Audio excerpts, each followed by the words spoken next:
बिस्मिल्लाहिर्रहमानिर्रहीम। अस्सलाम वालेकुम दोस्तों, कोरोना वायरस के नए वेरिएंट ओमिक्रॉन की तबाहकारियाँ जारी हैं और इसके मोहलक वार की वजह से पूरी दुनिया दोबारा से कोरोना वायरस के हवाले से परेशानी में मुब्तला है।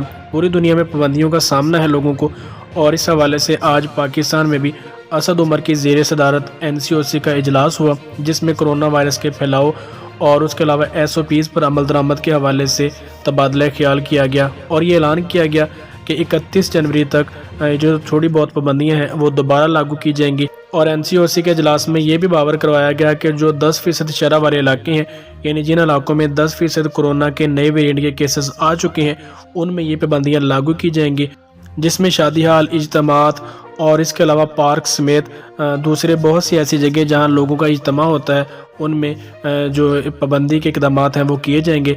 और स्कूलों के हवाले से जो बात सामने आई है वो ये है कि 12 साल से जो कम उम्र तलबा है वो हफ्ते में 3 दिन 50% आएंगे, जबकि 12 साल से ज़्यादा जो तलबा है उनकी हाज़िरी मुकम्मल होगी, 100% वो हाज़िर होंगे। लेकिन उनके लिए कोरोना वायरस की जो वैक्सीन है वो लाजमी करार दे दी गई है। वैक्सीन के बगैर कोई भी स्टूडेंट स्कूल में दाखिल नहीं होगा। और इसके अलावा जो सफरी हवाले से इतलात हैं वो ये है कि जो बसें वगैरह हैं उसमें 70% गुंजाइश के साथ लोग सफ़र कर सकेंगे, और ट्रेनों में 80% गुंजाइश जो होगी ट्रेन में सफ़र करने के लिए 80% लोग ट्रेन में सफ़र कर सकेंगे। NCOC ने ये बताया कि 27 जनवरी को दोबारा से इजलास होगा, और इस इजलास में दोबारा से जो SOPs पर अमल दरामद के हवाले से जायज़ा लिया जाएगा, और जो सूरत हाल होगी उसके हवाले से आइंदा जो भी फैसले वो 27 जनवरी को दोबारा किए जाएंगे।